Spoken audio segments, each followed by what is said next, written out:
በሰው የሚታመን ሥጋ ለባሹን ክንዱ የሚያደርግ ውዳቂ ሰው ነው። ነገር ግን ቀኑን ሙሉ እግዚአብሔርን በመፍራት ኑር፣ በእውነት ፍጻሜ አለህና ተስፋህም አይጠፋምና። መጽሐፈ ምሳሌ 23 ከ17 እስከ 18። እውነትን የሚጠብቅ ጻድቅ ሕዝብ ይገባ ዘንድ በሮችን ክፈቱ። በአንተ ላይ ታምናለችና በአንተ ለምትደገፍ ነፍስ ፈጽመ በሰላም ትጠብቃታለህ። ጌታ እግዚአብሔር የዘላለም አምባዋ ነውና ለዘላለም በእግዚአብሔር ታመኑ። ትንቢተ ኢሳይያስ ምዕራፍ 26ን በሙሉ አንብቡ። ይህ ሕዝብ በአፉ ወደ እኔ ይቀርባልና በከንፈሮቹም ያከብረኛልና ልቡ ግን ከእኔ የራቀ ነውና በሰዎች ሥርዓትና ትምህርት ብቻ ይፈራኛልና። ትንቢተ ኢሳይያስ ምዕራፍ 29 ቁጥር 13። ወገኖቼ ይህን ቃል ልብ ብላችሁ በደንብ ይዩት።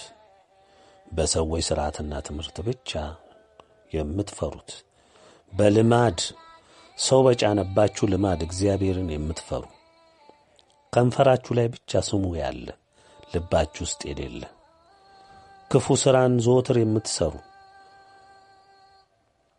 በታይታ ሥርዓት ስለፈጸማችሁ ሥርዓት ስለደረደራችሁ የምትጸድቁ የሚመስላችሁ፣ በልባችሁ ውስጥ ግን እግዚአብሔር የሌለ። እግዚአብሔር እኮ ልብ ውስጥ ነው ስፍራ ያለው። በምታከናውኑት ሥርዓት ላይ አይደለም ያለው። ሰዎች ይህን አድርግ፣ ይህን አድርግ፣ ይህን ሥርዓት ፈጽም፣ በዚህ ውጣ፣ በዚህ ውረድ፣ በዚህ ግባ ይሏችኋል። እሱን ለመፈጸም የማያልቀውን 1000 ቁጥር ያለውን ሥርዓት እሱን አከብራለሁ ብላችሁ ስትደክሙ ዕድሜያችሁን ትጨርሳላችሁ። እግዚአብሔር ይህን ሁሉ አላለም። አዎ በእርግጥ በሥርዓትና በአግባብ አምልኮታችንን ልንፈጽም ይገባናል። ይሁንና በአፍ ወደ እኔ ይቀርባሉና ነው ያለው፣ በከንፈሮቹም ያከብረኛልና ነው ያለው። ልቡ ግን ከእኔ የራቀ ነውና ነው የሚለው እግዚአብሔር። ልብ ከእግዚአብሔር የራቀ ከሆነ ምን ትርጉም አለው? በሰዎች ሥርዓትና ትምህርት ብቻ ይፈሩኛል። አዎ ይህን ነው ዛሬ የምናየው። በልማድ ቄሱም ካህኑም ጳጳሱም ምኑም ዲያቆኑም ተነስተው እንዲህ ለምን አላደረክም፣ እንዲህ ለምን አልሄድክም፣ እንዲህ ለምን አልፈጠርክም፣ እንዲህ ለምን አዳደርክም፣ በቃ ይሄ ሥርዓት ጎደለብኝ፣ ይህን ሥርዓት ሳልፈጽም ቀረው፣ ይህንን ነገር እንዲህ ሳላደርግ ቀረው። ከዛ ደግሞ በአፍ ልብ ውስጥ የሌለ አምልኮት፣ በአፍ በከንፈሮች ልብ ግን ባዶ የለም። ወገኖቼ ተጠንቀቁ። ይህን ቃል ልብ ብላችሁ ደጋግማችሁ እዩት። ከላይ በሦስቱም የልዑል ኃይለ ቃል የተመለከታችሁት ዛሬ ለያዥ ለገራዥ ያስቸገሩ ቢነግሯቸው የማይሰሙ ከቃሉ ይልቅ እከሌ አባት፣ እከሌ ጳጳስ፣ እከሌ መምህር፣ እከሌ ሊቃውንት፣ እከሌ ቤተ ክርስቲያን አባት አዘውኛል፣ ነግረውኛል ብለው የሚመጻደቁ ለመልካም ሰዎች እንቅፋት ሆነዋል። አንዳንድ አባትንን የሚሉ ስለ እኛ ምንም ሳያውቁ መልእክታቱን ሳያነቡ በሚገባ መረጃና እውነትን አጥርተው ሳይረዱ የራሳቸውን ጥፋት በካባቸው ከልለው እኛን ስለ እውነት በግልጽ ስለናገርናቸው ያወግዛሉ፣ ይፈክራሉ። አልፈው ምኑንም በአግባቡ ያልተረዱ ወጣቶችን አውግዘው ከእውነት እንዳወጧቸው ተረድተናል። በእኛ ዘንድ ተመዝግበው ለወደፊት በኢትዮጵያ ዓለም ብርሃናዊ መንግሥት ስር እንዲያገለግሉ የሚያበቃቸውን መታወቂያ የወሰዱትን እንዲመልሱ እስከ ማስገደድ ደርሰዋል። እንዲህ ያደረጉት አባት ተብዬ ለሰይጣንና ለሰራዊቱ ተላልፈው እንዲሰጡ ወስነንባቸዋል። ስለማንታገስ መታወቂያውን የመለሱትም ወጣቶች ዳግም ለአገልግሎቱ ስለማይበቁ መታወቂያውን መልሶ እንዳይሰጣቸው ተወስኗል። ይህ አባባል መታወቂያቸውን አንፈልግም ብለው የመለሱ ሰዎች ድጋሚ አያገኙትም። ከእጃቸው ግን ካላወጡት ቶሎ ብለው ፈጥነው ንስሐ መግባት ነው። ከእኛ ዘንድ የተመዘገቡ እንደመሆናቸው በአንድ ወር ጊዜ ውስጥ ከምዝገባውም ጭምር ሊሰረዙ ስለሚችል በንስሐ ወደ ፈጣሪ አመልክተው ለእኛም በምዝገባችን እንቆይ የሚል ጥያቄ በሰጠነው የአንድ ወር ጊዜ ገደብ ውስጥ ካላመለከቱ የምንሰርዝ መሆኑን ሊያውቁ ይገባል። ይሄ ምን ማለት ነው? አንፈልግም ብለው መታወቂያ ከመለሱ፣ ምዝገባውንም አንፈልግም መታወቂያውንም የወሰድነውን አንፈልግም ብሎ የመለሰ ሰው ካለ የምንሰጠው የ1 ወር ጊዜ ገደብ ነው። ከዛ በኋላ መታወቂያውን መውሰድ አይገባውም ነበር ካልፈለገ። ፈልጎ ከወሰደ በኋላ ደግሞ መልሶ ደግሞ የሚመልስ ከሆነ የተመዘገበበትንም ጭምር እንሰርዛለን። ቃሉ ውሳኔው የሚናገር ይሄንን ነው።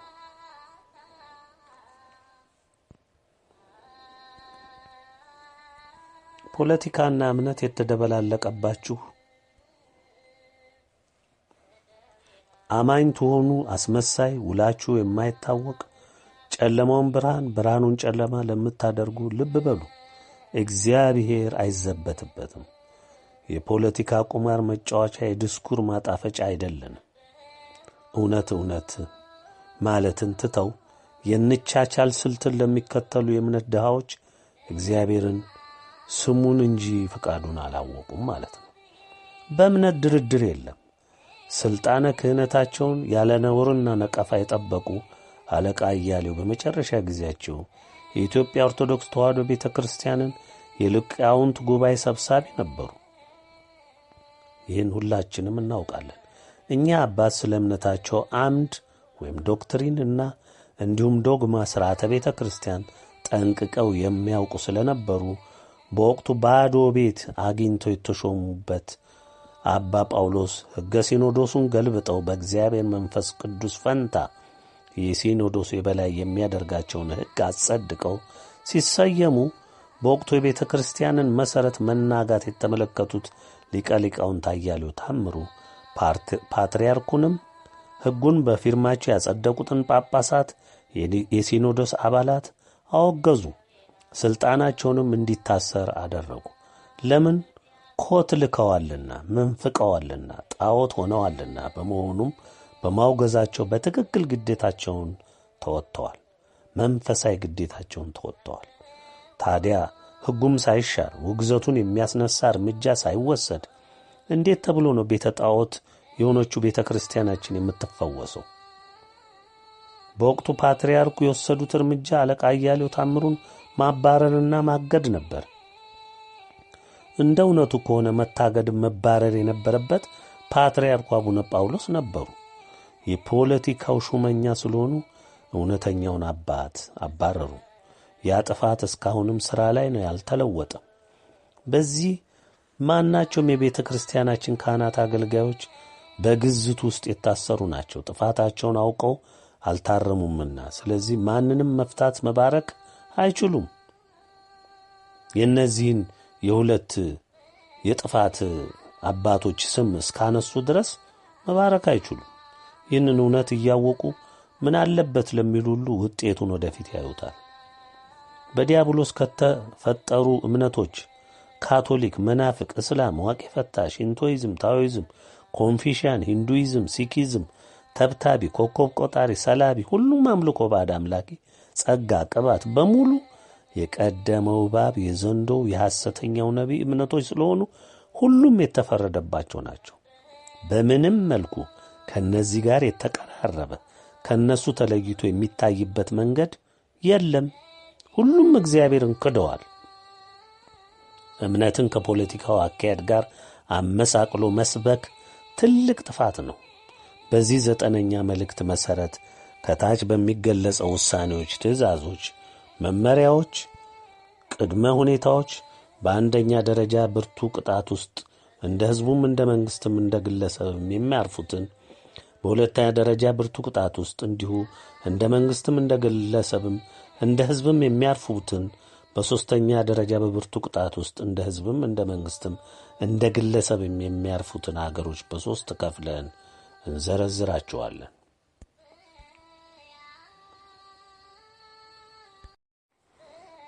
በአንደኛ ደረጃ ውስጥ የሚካተቱ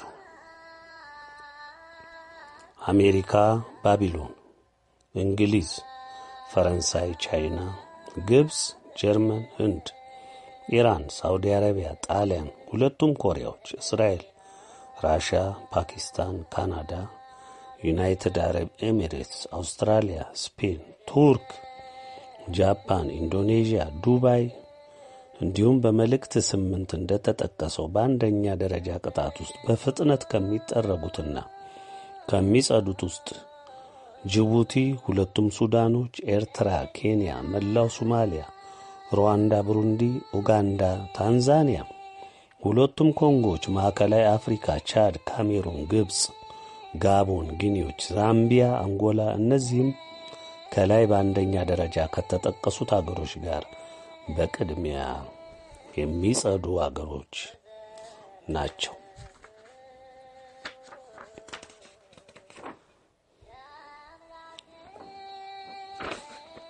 በሁለተኛ ደረጃ ውስጥ የሚካተቱ ብራዚል፣ ደቡብ አፍሪካ፣ አርጀንቲና፣ ሊባኖስ፣ ኢራቅ፣ አፍጋኒስታን፣ በርማ፣ ታይላንድ፣ ካምቦዲያ፣ ቪየትናም፣ ላኦስ፣ ኔፓል፣ ሲንጋፖር፣ ማሌዥያ፣ ታይዋን፣ ስሪላንካ፣ ናይጄሪያ፣ ኒጀር፣ ኩባ፣ ኒካራጓ፣ ጓቲማላ፣ ኤልሳልቫዶር፣ ኮስታሪካ፣ ሆንዱራስ፣ ጃማይካ፣ ፓናማ፣ ሃይቲ፣ ባሃማስ፣ ኩዌት፣ ኳታር፣ ኦማን፣ ባህሬን፣ ቬንዙዋላ፣ ኮሎምቢያ፣ ሱማትራ፣ ፍሬንች ጉያና፣ ኢኳዶር፣ ፔሩ፣ ፓራጓይ፣ ኡራጓይ፣ ቺሊ፣ ቦሊቪያ፣ ታጃኪስታን፣ ኪርጊስታን፣ ኡዝቤኪስታን፣ ተርክሚስታን፣ ጆርጂያ፣ ካዛኪስታን፣ ቤላሩስ፣ አዘርባይጃን፣ አርሜኒያ፣ ሶሪያ፣ ፊሊፒንስ፣ አልጄሪያ፣ ምዕራብ አፍሪካ በሙሉ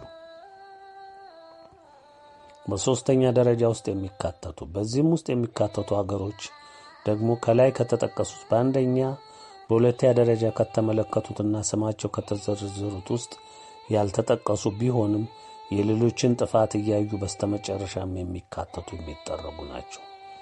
ልብ በሉ። በመልእክት 3 በመልእክት 5 በመልእክት 8 የተጠቀሱ አገሮች በመላው ዓለም እንደ አገር የተቆጠሩ ሁሉ በፍርድ የሚካተቱ እንጂ የሚቀር አገር የለም።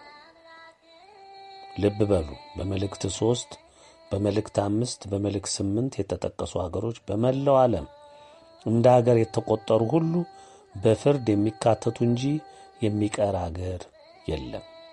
የሚቀር አገር የለም። እንደ ሁኔታው ልክ ኮሮና ቫይረስ ዓለምን እንዳዳረሰው የጠረጋውም ሆነ የቁጣው ትኩሳት የማይጎበኘው የማይጠርገው ምድር የለም። እርግጥ ብርቱ ነን የሚሉ በኢኮኖሚውም በጦር ኃይልም በሁሉም ቀዳሚ ነን የሚሉ በቅድሚያ የሚጠረጉና ታይቶም ተሰምቶም በማይታወቅ ጥፋት የሚበሉ ናቸው። አንዳንዶች ሙሉ በሙሉ ታሪክ እንኳ ሆነው የማይታሰቡና ቅሬት የማይተውላቸው ሆነው ይጠፋሉ። በዚህ መልእክታችን ስትረዱት ነገሮች የተደጋገሙ ሊመስሏችሁ ይችላሉ። ነገር ግን አይደለም። የተደጋገሙ ብዙ አዳዲስ ፍርዶችን የሚያካትተው አደጋ ስለመጣ ከዚያ አደጋ እንድታመልጡ ነበር። ስለ አጠፋፋችሁ አስፈሪነት ስለሚያስጨንቅም ነው። በታሪክ እንደሰማችሁት የአንደኛ ዓለም ጦርነት የፈጀው ሕዝብና ንብረት ትምህርት ሆኖ ሰው ጦርነትን እንዲተው አላደረገውም። በሁለተኛውም የዓለም ጦርነት ሲከሰት ዓለም ወዶትና ፈቅዶት ያመጣው አይደለም። አንድ ዲያብሎስ የጋለበው ሂትለር የደኮሰው ጦርነት ነው። በወቅቱም ሁሉም አገሮች ጦርነትን ሊያመልጡት አልቻሉም፣ ገቡበት። በመቶ ሚሊዮን የተቆጠረ ሕዝብም አለቀበት፣ ብዙ ንብረትም ወደመበት። ከዚያም ወዲህ ያነሱ ቢመስልም ብዙ ጦርነቶች በየቦታው ተደርገዋል። እነዚህ ሁሉ ቅጣቶች ሲመጡ ያለ ምክንያት አይደለም። ሰው ከፈጣሪው ጋር ያለውን ግንኙነት በማበላሸቱ ከዚያም አልፎ ምድር ፍጹም በመጥፋቷ ታላቁ ቁጣ ከመገለጹ በፊት ምናልባት ተጸጽቶ ንስሐ ገብቶ ሰው ቢድን ተብሎ የተሰጠ ዕድል ነበር። ጠፊው ትውልድ ግን መልእክታቱን ሁሉ እንደ ተረት እንዲቆጥሩት ሆነ። መታገስ፣ መምከር፣ መናቅን፣ መካድን ካስከተለ ፍቅርና ትዕግስት ፍሬ ካላፈራ ማጥፋት ምን ይከብዳል ወገኖች? እንደተሰራኸው እንዲሁም ትፈርሳለህ። ባለቤቱን ንቀሃል፣ አጥሩንም ነቅንቀሃል። በመሆኑም ተነቃቅለህና ተጠርገህ ወደ ትቢያነት ትለወጣለህ። እውነት ይህ ነው። ብትወደው ስማው፣ ባትወደው ደግሞ በግድ እየሰማ ወደማይቀረው ክፉ ሞትህ ትሄዳለህ። ሌላው በአንዳንድ ወገኖች በኩል ከእኛ ዘንድ የሚሰጡ ቃሎችን አጣሞ ፖለቲካዊ ትርጉም በመስጠት የእግዚአብሔርን ሕዝቦች ለማሳሳት ሲጥሩ ይታያል። ከእነዚህም አባባሎች ውስጥ እግዚአብሔር የሥጋ ድጋፍ አይፈልግም የሚል ቃል ከእኛ ዘንድ በእርግጥ ተገልጧል። በሌላ በኩል ደግሞ በኦዲዮ በሰጠነው ትምህርት በተዋህዶ እምነቱ በአገሩ ለሚደቀንበት የጠላት አደጋ ራሱንም አገሩንም እንዲከላከል መክረናል። ዛሬም በዚህ መልእክታችን ደግመን ገልጸናል። ለምን ልዑል የሥጋ ድጋፍ አይፈልግም ስንል ምን ማለታችን ነው? ሰው በጦር በትጥቅ በውጊያ ተነስቶ እግዚአብሔር ለሕዝቡ የገባውን ቃል ኪዳን ለመፈጸም በራሱ የሥጋ ዝግጅት እግዚአብሔርን ሊረዳ አይችልም ማለት እንደሆነ ልብ በል። ለዚህ ምሳሌ የሚሆነን እንግለጽ። እስራኤሎች ባመፁ ጊዜ የእግዚአብሔር ታቦተ ጽዮንን ይዘው ከእግዚአብሔር እርቅን ሳይፈጽሙ ከፍልስጤሞች ጋር ውጊያ ገጠሙ። በውጊያው ወቅት ታቦተ ጽዮንን ይዘው ዘምተው ነበር። እግዚአብሔር ሊረዳህ የሚፈቅደው ስትታመንበት፣ ቅድስናንም ስትጠብቅ፣ ንስሐም ገብተህ ስለ ውጊያህም ፈቃዱን ጠይቀህ ቢሆን በእርግጥ ይረዳሃል፣ ጠላትህንም ታሸንፋለህ። ይህንን የሚያውቁት እስራኤላውያን ለተለምዶ ታቦቱን ይዘው ወጡ እንጂ ከጥፋታቸው አልተመለሱም፣ ከነውራቸውም አልራቁም። ብቻ በትዕቢት ወጡ፣ በፍልስጤሞች ተመቱ። ታቦተ ጽዮንንም ተማረከች። ጽዮን በሄደችበት ማንም እስራኤል በሌለበት በፍልስጤሞች ጣዖት ቤት ቢከቷትም የእነሱ ጣዖት እየወደቀ ሲሰግድ ፍልስጤሞች አዩ። ይህም ብቻ አይደለም፣ የፍልስጤምን ምድር በታላቅ በሽታና መቅሰፍት መታ። እግዚአብሔር። ፍልስጤሞች ታወኩ፣ ደነገጡ። ታቦተ ጽዮንን ሊመልሱ ወስነው በሚያጠቡ ላሞች የሚጎተት ሰረገላ አዘጋጅተው ታቦቱን በዚያው አድርገው ወደ እስራኤል ምድር ሸኙ። ታቦቷም ወደ እስራኤል ምድር ስትደርስ ይህ ሁኔታ በወቅቱ ለነበረው ንጉሥ ዳዊት ዜናው ደረሰው። በመንገድም ሰረገላውን የሚጎትቱት ላሞች ይፋንኑ ስለነበር ታቦቱን የሚጥሉት ያህል ይመስል ነበር። በዚህ ጊዜ ነበር ኦዛ የሚባል ገበሬ ታቦቱን ሊደግፍ ወደ ታቦቱ እጁን የሰደደው። ወዲያው የእግዚአብሔር መንፈስ ቀሰፈው። ወገኖች፣ የእግዚአብሔር የሥጋ ለባሽን ድጋፍ እንደማይፈልግ በዚህ ልንረዳ ይገባናል። እኛ ድጋፍ እንጠይቃለን፣ እርዳታውን እንሻለን እንጂ ጌታ ከእኛ የሥጋ ድጋፍ አይፈልግም። እኛ ግን የእሱን ድጋፍ ስንሻ ማድረግ ያለብንን ቅንነት፣ በንስሐ የቀና ሕይወት፣ በእሱ የሚታመን ልብ ይዘን በፊቱ እርዳታውን ከጠየቅን ይረዳናል። ራሳችንንም ለመከላከል፣ እምነታችንን ለመጠበቅ፣ አገራችንን፣ ሰንደቃችንን ለመጠበቅ መብቱ አለን። በግፍ ለሚዘምትብን፣ ለሚዘርፈን፣ አገራችንን፣ እምነታችንን የሚጻረር የሚያጠፋ ጠላት ልክ እንደ ጣሊያን ሲመጣ የፈጣሪን ድጋፍ በመጠየቅ ለመከላከል ልንቆም ይገባናል።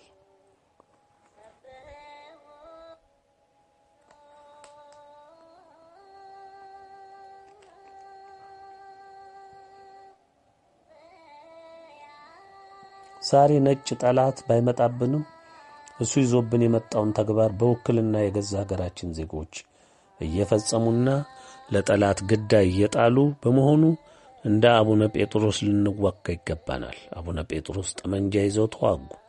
ሲያዙ በክህነት ሥልጣናቸው አወገዙ። ስለ እውነታቸው ደግሞ ሰማዕት ሆኑ። የእኛ እምነት እንዲህ ናት።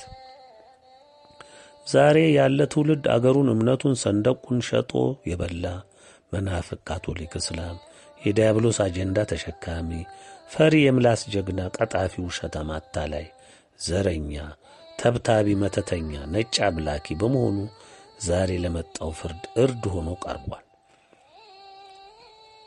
የሚገርመው እኛን ሊነቅፈን መሞከሩ፣ እኛን የዛሬ እምነቱና አገሩን ሰንደቁን የጣለ ትውልድ በምን መስፈርት ነው በእኛ ላይ ምላሱን የሚያላቅቀው? ቤተ ክርስቲያንን ያፈረሰ ለዲያብሎስ አሳልፎ የሸጠ ፍርድህን ታየዋለህ። በምላስህ በመለፍለፍህ ብዛት አትድንም። ልበ አምላክ ያውቀሃል። ስለዚህ ማንኛውንም እውነተኛ የተዋህዶ ልጅ ስለ እውነት፣ ስለ ተዋህዶ እምነቱ፣ ስለ አገሩ፣ ስለ ሰንደቁ ዘብ ሊቆም ይገባዋል። ነጣ፣ ጠቆረ፣ ዜጋ ሆነ አልሆነ በእምነትህ በአገርህ በሰንደቅ ላይ በጠላትነት ከዘመተ የተፈጥሮ መብትህ ነውና ልትከላከለው ትችላለህ። ድሮ ትምህርት ቤት ስንማር የስፖርት መምህራችን አንድ አሸናፊ የሌለው ውድድር ያወዳድሩን ነበር። ውድድሩ በሾርባ ማንኪያ ላይ እንቁላል ይቀመጥና የማንኪያውን እጀታ በጥርሱ ነክሶ መሮጥ ሲሆን ማንም ሰው እንቁላሉን በሰላም ሩብ መንገድ እንኳን ማድረስ አይችልም። ይዞ የሚዘልቅ የለም። ገና ትንሽ እንደሄደ እንቁላሉ ይወድቃል፣ ይሰበራል። ይህ ምሳሌ ያመጣሁት በአንድ ምክንያት ነው። ሁሉም እንደሚያውቅ የዛሬው መሪያችን መናፍቅ፣ እስልምናንም እንዲሁ የሚመስሉት ቁራጭ ኢትዮጵያዊነት የሌላቸው እጅግ አስመሳኝ፣ ተዋኝ፣ የማይጨበጥ ሕልም ይዘው ያሉ እንደ መለስ ዜናዊ ሥልጣኔን የሚያቆይ ዘዴ ብቻ ልከተል ብለው የሚደክሙ ሰው ናቸው። ሥልጣናቸው በማንኪያ ላይ እንደተቀመጠው እንቁላል በጥርሳቸው ይዘው የሚሮጡት እንደሆነ እነሆ እያየነው ነው። አይድከሙ፣ ሩቅ አሳቢው ቅርብ ነው አዳሩ። በቅርቡም የሚያዩት ይሆናል። ያም ሲያማ ይህም ሲያማ ለእኔ ብለህ ስማ እንደሚባለው ወያኔ ወደቀ፣ ተፈረካከሰ። አዎን፣ እግዚአብሔር ሲፈርድ እንደዚህ ነው። እርሶ ፈቅደው ወደ ውጊያው አልገቡም። ቢሆኑሎት እየተለማመጡ ሥልጣኑን አስጠብቀው ለመጓዝ ነበር። እነሱ ግን በግድ ጦርነቱን አመጡሎት። ይኸው መከረኛ አማራ የሚጠሉት ስለ እምነቱ፣ ስለ አገሩ ወዳድነቱ፣ ስለ ሰንደቁ የጸና ዜጋ ስለሆነ ብቻ የተገፋው ሥልጣኑን ለጊዜውም ቢሆን ታደጎት። ነገም ሌላው አደጋ መጥቷል። ከኢትዮጵያ ከተዋሕዶ እምነት ከሰንደቋ የተጣላ አይጠራጠሩ፣ በውርደት ይሰናበታል። ይህንንም ደግሞ ልቦ የሚያምንበትን ልዑል እንደሚያውቅ ካልናቁት በስተቀር ይረዱታል። ሁሉም ከሚያውቀው ጮሌ ምላሶ ተመስርቶ የሚመጣ ውሳኔ የለም። በልቦ በሚያመላልሱት እምነቶ ላይ ተመስርቶ ዋጋ የሚከፍሉበት ይሆናል። ትዕቢትና ክፋት፣ ክህደትና ንቀት፣ ዘረኝነትና ሴራ ከሥልጣን ጋር ሲደመሩ በዚህ ለሚሄድ ሰው የሚጠፋው ወዲያው ነው ብለን እናምናለን። ይህ ደግሞ የእግዚአብሔር ቅን ፍርድ ነው። በአሁኑ ጊዜ አክራሪ ሆኖ እየተነሳ ያለ በአሁኑ ጊዜ አከራካሪ ሆኖ እየተነሳ ያለ አንዳንድ ነጥቦችን ለማንሳት እንወዳለን። በ1988 ዓመተ ምህረት በኢትዮጵያ ተዋሕዶ ኦርቶዶክስ ቤተ ክርስቲያን ውስጥ ከወቅቱ የፖለቲካ ለውጥ ጋር የመጣ አዲስ ነገር ተፈጥሮ ነበር። ይኸውም በወቅቱ የቤተ ክርስቲያኗ ፓትርያርክ አባ መርቆሪዎስ በመንግሥት ወይም በወያኔ ትእዛዝ ከመንበረ ሥልጣናቸው ተባረው አገር ጥረው ሲሄዱ በትእዛዝም በማስፈራሪያም አባ ጳውሎስ ከውጭ ተጠርተው መጥተው የፓትርያርክነቱን ሥልጣን ጨበጡ። ሥልጣናቸውን ካደላደሉ በኋላ የቀደመውን የአባቶች ድንበር በመጣስ የቤተ ክርስቲያንን የሲኖዶስ መመሪያ ሕግን አፈርሰው በእግዚአብሔር መንፈስ ቅዱስ ፈንታ ራሳቸውን በመሾማቸው ሲኖዶሱ ተጠሪነቱ ለእግዚአብሔር መንፈስ ቅዱስ ነው የሚለውን ሽረው ሲኖዶሱ ተጠሪነቱ ለሳቸው ለፓትርያርኩ እንዲሆን አደረጉ።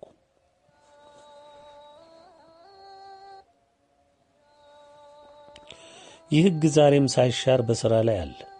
አለቃ እያሌው ታምሩ በወቅቱ የቤተ ክርስቲያንን ሊቃውንት ጉባኤ ሰብሳቢ ነበሩ።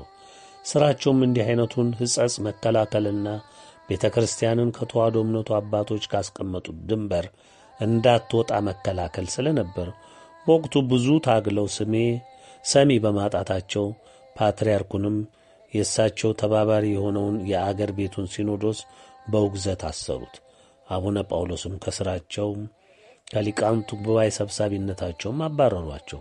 ውግዘቱ የሚለውን ቃሉን ስናየው እንዲህ ይላል። ምናልባት የሕጉን ጽሑፍ አንብቦ መረዳት የተሳነው ግን በልዩ ልዩ ደጋፊዎቻቸው ተጭበርብሮ በቸልታ የሚመለከተው ከዚያም አልፎ በሥልጣናቸው እየተመኩ ለቤተ ክርስቲያን ጥያቄ ጆሮአችን አንሰጥም ብለው ይህንን በደል ያደረሱትን ፓትርያርክ አባ ጳውሎስና በሦስቱ የሹመት ስም የሚንቀባረሩትን አባ ገሪማን ለእነርሱም ድጋፍ የሚሰጡትን ሁሉ ጌታዬ አምላኬ በምድር ያሰራችሁት በሰማይ ይታሰር ይሆናል ሲል በሰጠው ቃል በአብና በወልድ በመንፈስ ቅዱስ ሥልጣን በቅዱሳን ጴጥሮስና ጳውሎስ በቅዱስ ማርቆስና በአባ ቄርሎስ በአባ ባስልዮስና በአባ ቴዎፍሎስ በጻድቁ አቡነ ተክለ ሃይማኖት ዘደብረ ሊባኖስም ቃል ኀጥእ ደካማም በምሆን በእኔም በቀሲስ ወልደ ጊዮርጊስ ቃል አውግዣለሁ። ይህን ሕግ የተቀበሉና ከሥራ ላይ የዋሉ ሁሉ እንደ አርዮስ፣ እንደ መቅዶንዮስ፣ እንደ ንስጥሮስ፣ እንደ ፍላቢያኖስ፣ እንደ ከልቄዶን ጉባኤና ተከታዮቹ እሱራን ውግዛን ይሁኑ። በማይፈታው በእግዚአብሔር ሥልጣን አስሬአለሁ። ለአብና ለወልድ ለመንፈስ ቅዱስ ምስጋና ይሁን፣ አሜን ይላል። አምላኬ ሂድ ተናገር ያለኝን ትእዛዝ ለእናንተ አድርሻለሁ። ሩጫዬን ጨርሻለሁ። ከእንግዲህ ተጠያቂ ነው እናንተ የምእመናንና ታሪክ ተጠያቂ ያደረገው መንግሥት ነው። ለዚህም ምስክሬ ራሱ እግዚአብሔርና ቅዱሳን መላእክት ሰማይና ምድር ናቸው አሉ አለቃ እያሌው ታምሩ። ይህ ውግዘት እስካሁን አልተነሳም። ቤተ ክርስቲያን ያፈረሰችውን የአባቶች ድንበር በመጸጸት አላስተካከለችም። ዛሬም አባ ጳውሎስ በድንገት በደነገጉት ሕግ ትጓዛለች። ስለ ውግዘቱ አንድ ወንድም ባሳተመው ያልተፈታው ውግዘት የሚል መጽሐፍ ገዝታችሁ አንብቡ።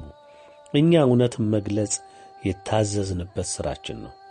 ሸፍነን አቻችለን አንጓዝም። ሚሊዮኖች ይቀየሙናል አንልም። ይልቅስ እውነትን ብርሃኑን እንናገራለን። ቁጥር ለእግዚአብሔር የሚገድ አይደለም።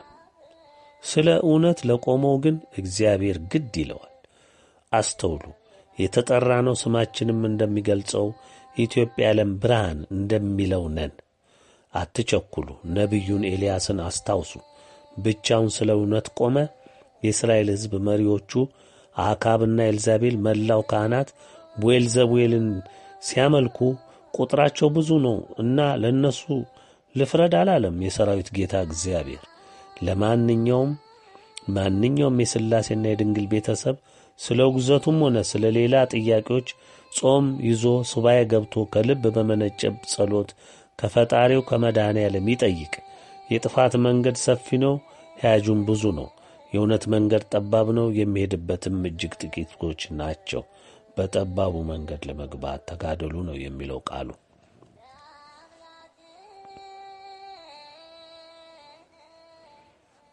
እኛ የእግዚአብሔር ቤተሰቦች በኢትዮጵያ ዓለም ብርሃን የተሰበሰብን ሁሉ በስሜት በደመ ነፍስ አንመራም። የሚመራን እግዚአብሔር መንፈስ ቅዱስ ነው። የሚመራን ቃሉ ነው። የሚመራን አባቶቻችን ያጸኑት በእውነትነት የሄዱበት ሰማዕት የሆኑበት ተዋሕዶ ኦርቶዶክስ እምነታችን ነው። ስለዚህ አንዳንዶች የማቻቻል ጨለማን ከብርሃን አደበላልቆ የመሄድ ስልት ለምትከተሉ ራሳችሁን መርምሩ፣ ከፈጣሪያችሁ ጠይቁ እንላለን። ማኅበረ ቅዱሳንን በተመለከተ ስለ ገለጽነው እውነት ማንም ሊያስተባብለን ሊነግረን ሳይሆን በውስጣቸው የነገሰውን የጨለማ ሥራቸውን እንዲያርሙ መንገር ከእውነተኞች ምእመን ይጠበቃል። በማናቸውም መግለጫችንም ሆነ በመልእክታችን መረጃን ሳንይዝ አንናገርም። በውስጣቸው መልካሞች ሊኖሩ ይችላሉ፣ እኛ የሉም አላልንም። የቀደሙት የተጉት መልካም ሰርተዋል፣ ይህንንም እናውቃለን። የዛሬዎቹ በርግጥ በእነሱ ጫማ ውስጥ ናቸው ወይ? እግዚአብሔር ያውቃቸዋል፣ እኛም በተረዳነው እውነት እናውቃቸዋለን። ሌላው የተመረጡ በእግዚአብሔር ለበጎው ቀን የተጠበቁ የት እንዳሉ የሚያውቃቸው እግዚአብሔርና ራሳቸው የተጠሩት ባሮች ናቸው። አሁን የሚያስጨንቀን ጉዳይ አይደለም። ከፊታችን የእሳት ወንፊቱ ስለመጣ ሁሉም ወደ ብርሃን ስለሚወጣ ያኔ የሁሉንም ዕጣ እናየዋለን። ውግዘቱ ማንን ያስራል ለሚለው ግልጽ ነው። በቅዳሴው በሁሉ ሥርዓተ ጸሎቱ የአባ ጳውሎስ፣ የአባ ማትያስ በአሁኑ ሰዓት ውግዘት ያስከተለውን ሕግ የሚገለገልበት ሲኖዶስ እሱራን ስለሆኑ ስማቸውን በቅዳሴውም በሥርዓተ ጸሎቱም የሚያነሳ ካህን ዲያቆን ክህነቱ የታሰረ ነው ማለት ነው። እኛ እውነቱን መግለጽ ግድ ይለናል፣ የእረኝነት ሥራችን ነውና። እኛ የቆረብነው ክርስትና የተነሳ ነው። ዛሬም ይህንን የምናደርገው ክርስቲያን አይደለንም ወይ የሚል ጥያቄ ይነሳል። እኛ የምንረዳው ሳያውቅ ሳይረዳ የሄደውን ወይም እየተጓዘበት ያለውን ስለምን አላወቅህም አላልንም አንልም። እንዳለማወቁ ዳኝነቱ የመድኃኔዓለም ነው። ዛሬ የተሸፈነውን እውነት ገልጸናል። ይህን ካወቀ በኋላ ለሚጓዝበት የሚመለከተው አድራጊውን ራሱን ነው። እኛ መፍትሔ ዛሬ ልንሰጥ አንችልም። በቤተ ክርስቲያን የእረኝነት ኃላፊነት መንበር ላይ አይደለንም። ስንደርስበት ምንም ጥርጥር የለውም የአባቶች ሕግ ወደ ነበረበት ይመለሳል። መመለስ ብቻ አይደለም፣ እግዚአብሔር መንፈስ ቅዱስ የሚመራት አገልጋዮቿ ሁሉ ከሱ ፈቃድ የማይወጡባት ፍጹም ለእግዚአብሔር ምክር፣ ትእዛዝ፣ ምሪት፣ አስተምህሮ የምትገዛ የአባቶቻችንን የተዋሕዶ እምነታችንን ያለ ሕጸጽ የምትጸናባት ትሆናለች። ስለ ትጉሃን መማክርት፣ ስለ ጽዋ ማኅበራት ብዙ አስተያየቶችን እንሰማለን። በቅንነት ባለማወቅ ድምድም ከማጣት ስተት ሊሰሩ ይችላሉ። ሐዋርያትን ጌታ ሲመርጥ ልባቸውን አይቶ ስለ ነበር ሁሉም የናቃቸው ነበሩ። መራጩ መድኃኔዓለም ያውቃቸዋል። እርግጥ አንዳንድ የዲያብሎስ አገልጋዮች የሉም አይባልም፣ እንዳሉ እናውቃለን። ቢቆዩም ለጥፋታቸው ነው፣ ቢሄዱም ዕጣቸው ነው። ስለ ድፍረታቸው ግን ዋጋ መክፈላቸው አይቀርም። ስለ ቅኖቹ ግን በጊዜ ሂደት በእግዚአብሔር መንፈስ ቅዱስ አስተምህሮና መሪነት ሙሉ ሰው እንደሚሆኑ አይጠረጠርም።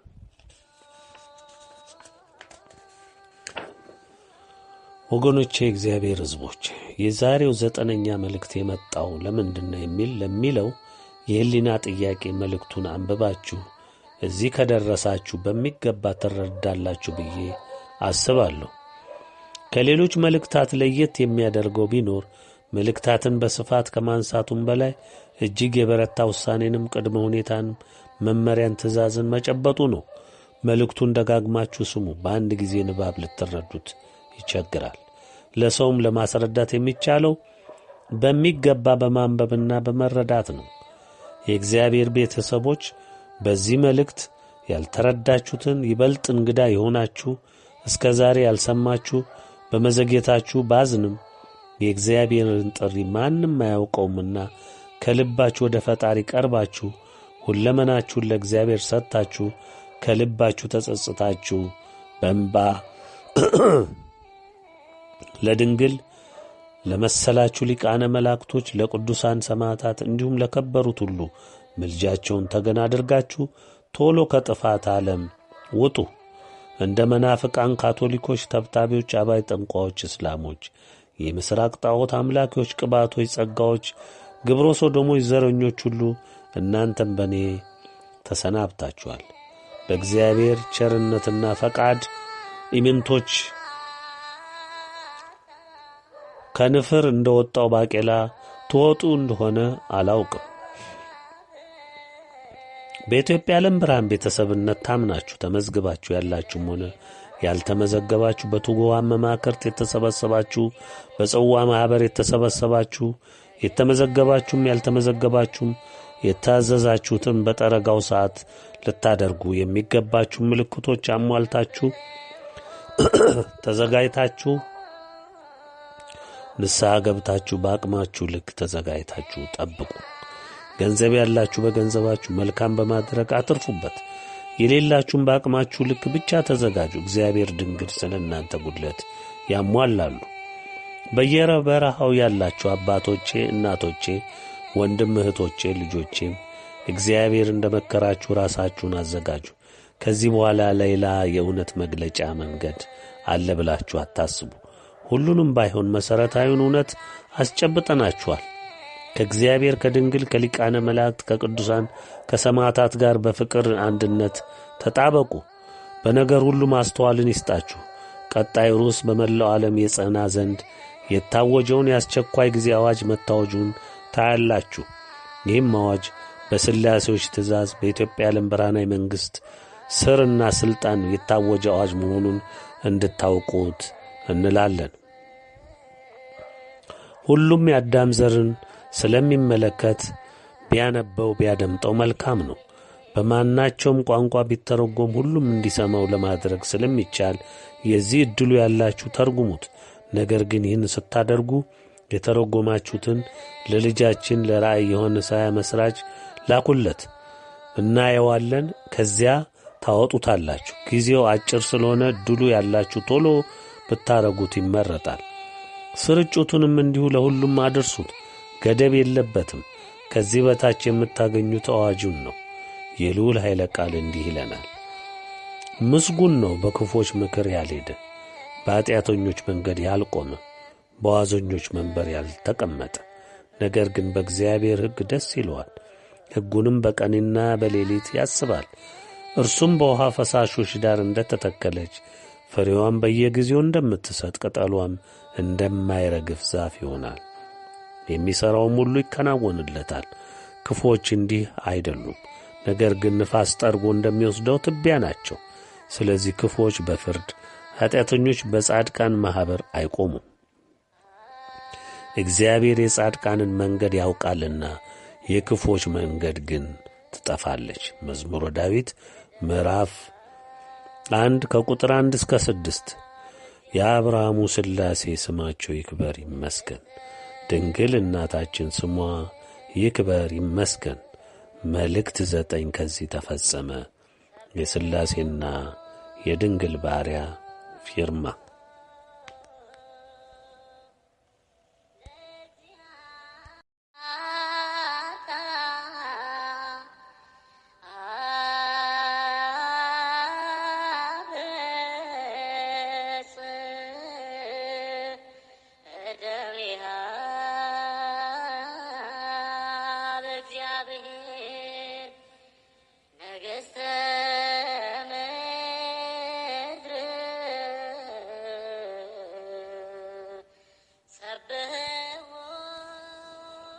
በስመ አብ ወወልድ ወመንፈስ ቅዱስ አሐዱ አምላክ አሜን።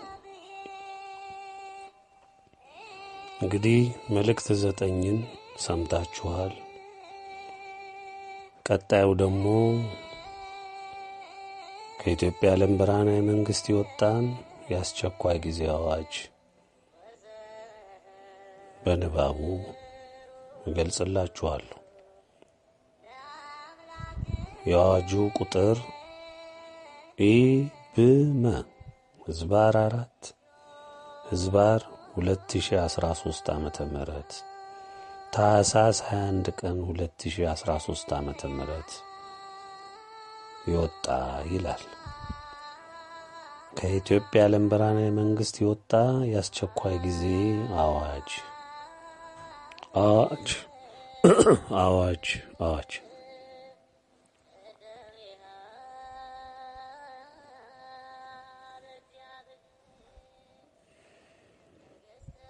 ሁሉም የሰው ዘር በእግዚአብሔር ቀን ፍርድ የሚጎበኝበትና ፍርድን የሚቀበልበት ሰዓት እነሆ ደረሰ።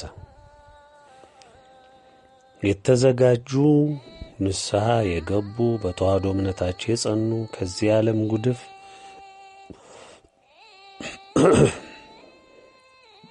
የተጠበቁ ታሰቡ። የአባቶቻቸውን ዋጋ በዚህ ምድር ተክሰው ተወደው ሊጽናኑ ለእራት ተጠርተዋልና ስማ። ኢትዮጵያ ታሰበች፣ በታላቅ ተጋድሎዋ ድልን ነሳች። ስማ የአዳም ዘር ሁሉ ስማ፣ አድምጥ። መግቢያ።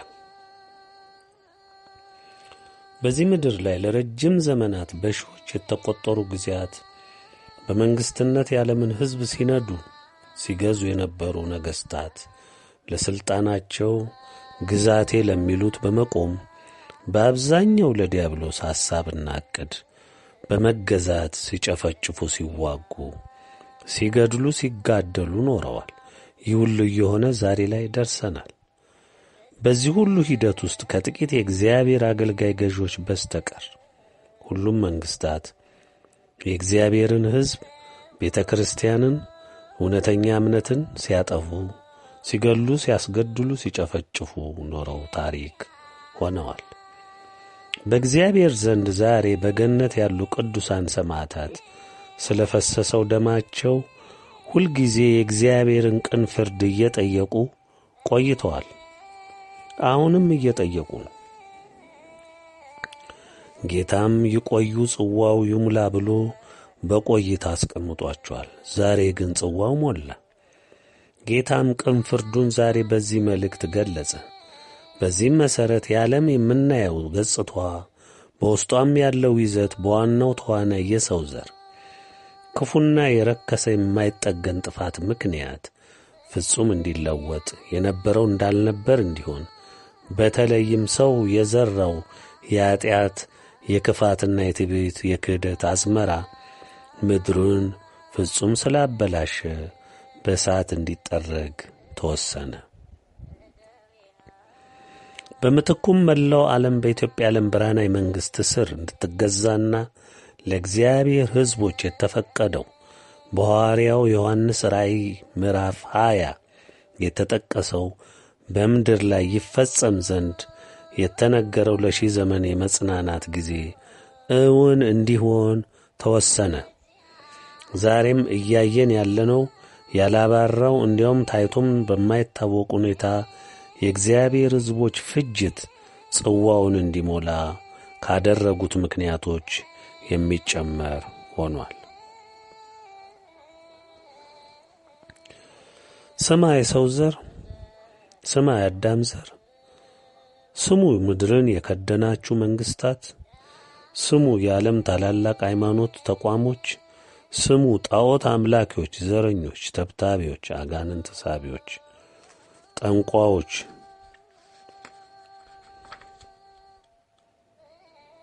ስሙ ዛፍን ወንዝን አምላኪዎች፣ ስሙ የፍጅትና የእልቅት ባለቤቶች፣ ስሙ ስሙ የእምነት ነጋዴዎች፣ ካባ ጥልቃችሁ ጥምጥም ጠምጥማችሁ መምህር መምህር እየተባባላችሁ ያላችሁ አሰናካዮች፣ ስሙ ቃሉን ለንግድ ለሆድ የለወጣችሁ፣ ስሙ ዕውቀታችሁን የምታመልኩ ምዕመንን የምትንቁ፣ ስሙ ከእኛ አልፎ ማንም ለእግዚአብሔር አይናገር የምትሉ፣ ስለ እግዚአብሔር አይናገር የምትሉ፣ ስሙ ዛሬም የጌታን ቁስል የምትወጉ፣ ከእኛ ውጭ እግዚአብሔር አይተንፍስ አይናገር የምትሉ፣ ስሙ አድምጡ። እግዚአብሔርን የማዘዝ ያህል በድፍረት የሰውን አንደበት ለመዝጋት የምትታገሉ፣ ስሙ ቀጣፊዎች፣ አታላዮች፣ ትዕቢተኞች፣ ጨካኞች ሁላችሁም ስሙ።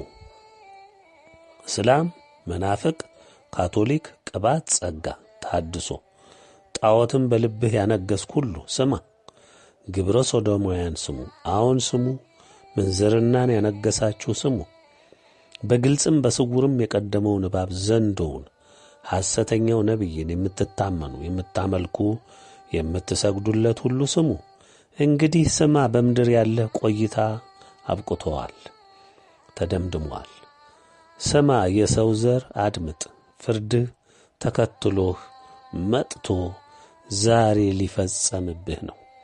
ምንም ጊዜ የለህም፣ ይግባኝም የለም።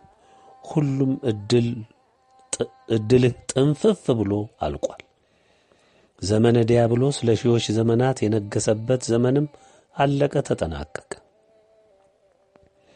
የእሱ ተጠዋሪ እሱን አንግሰ የኖርክ የአዳም ዘር ሁሉ ቅኑ ብርሃናዊው የእግዚአብሔር ፍርድ እንደሚፈጽምህም ተወሰነ።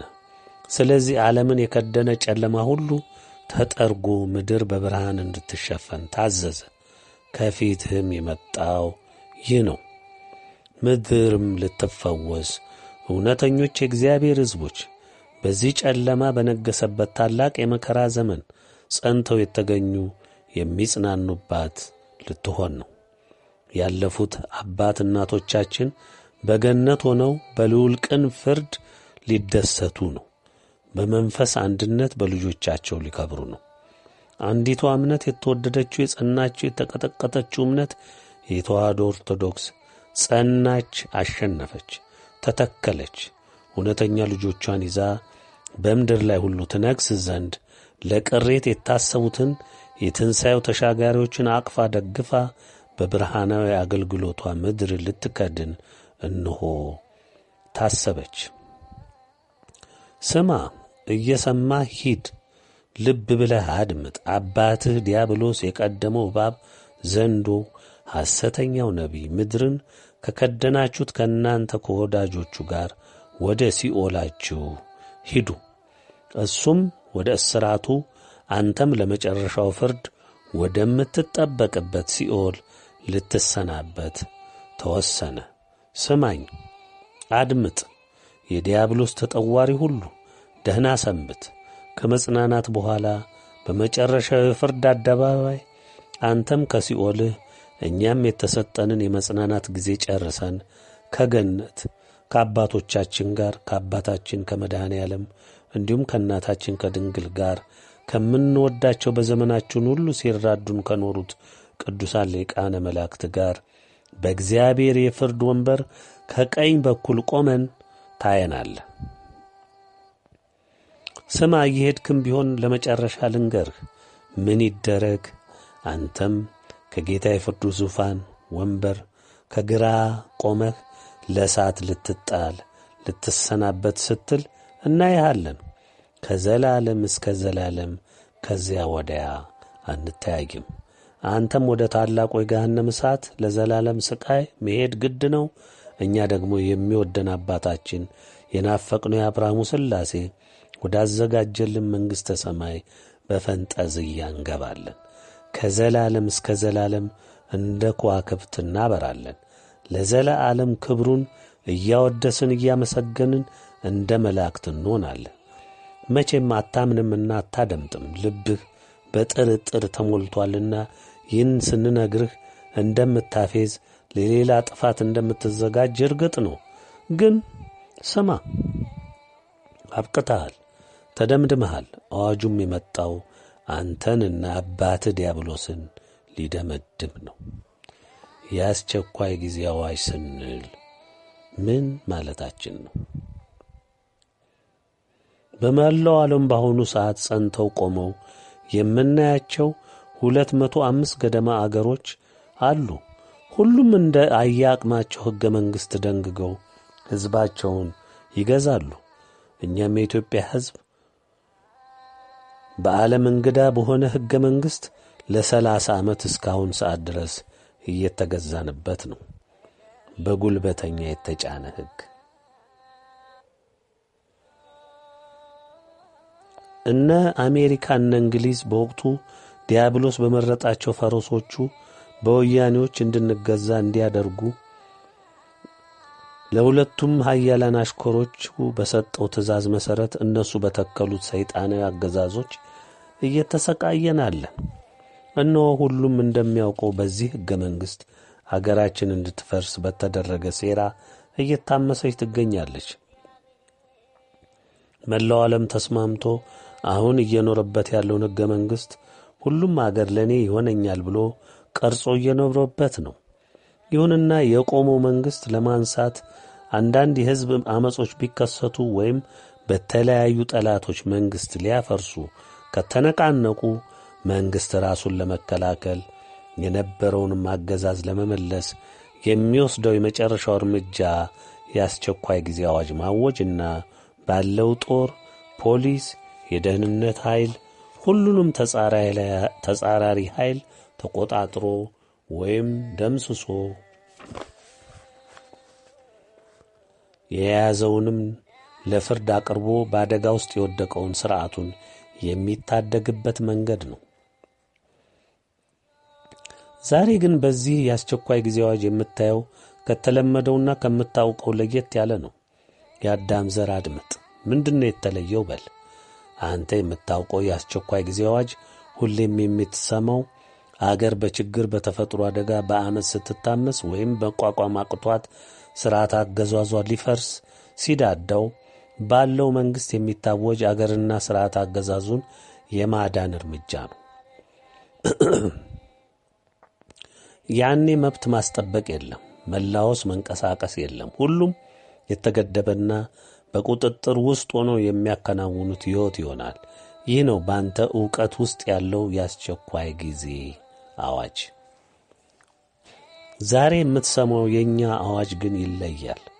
አዋጁ የመነጨው ወይም የታወጀው ከማታየው ከማትዳስሰው በአንተ ክህደትና ንቀት ከረሳኸው እግዚአብሔር የመነጨ ነው።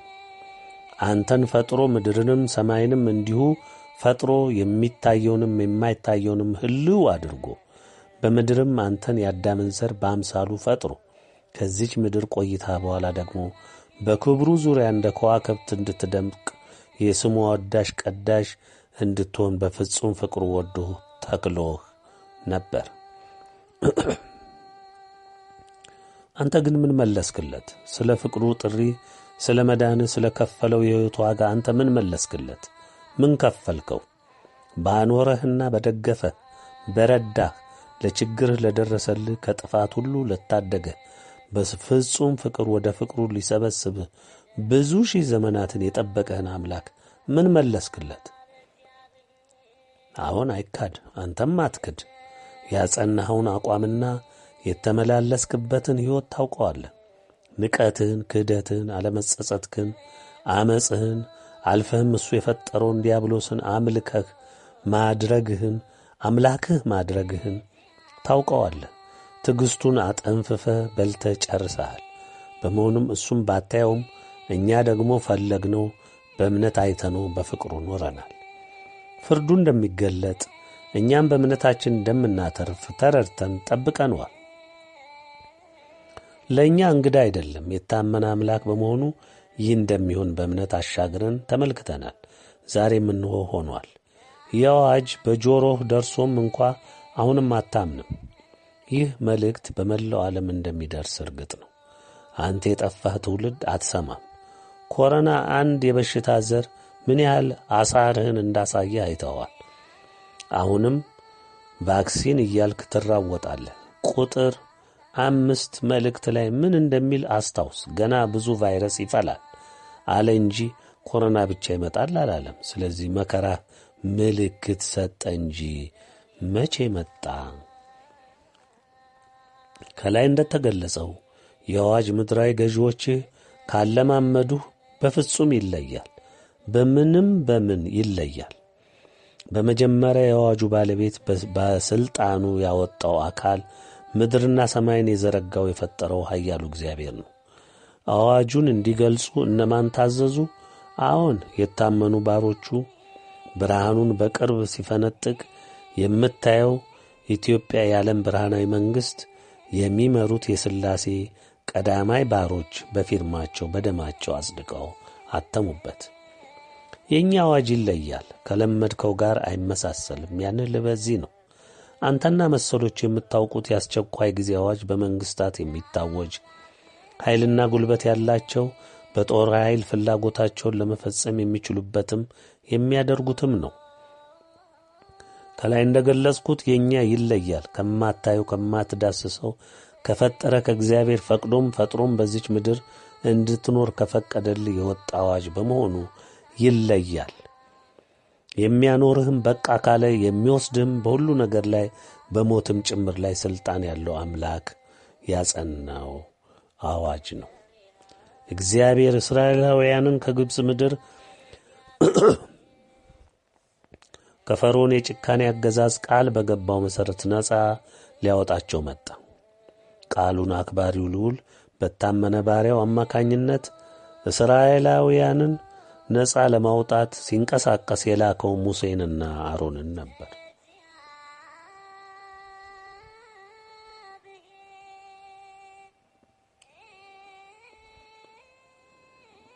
ይሁንና በተከታታይ 10 ያላነሱ መቅሰፍቶች በግብፅ ሕዝብ ላይ ሲወርድበት ፈርዖን ልቡን አደነደነ እንጂ አልሰማም። የእግዚአብሔርን ቃል በሙሴ በኩል ሲናገር ሕዝቤም ልቀቅ ያገለግለኝ ዘንድ ነበር ያለው። በእንቢታ የጸናው ፈርዖን በተደጋጋሚ በትዕቢቱ ቢገሰልም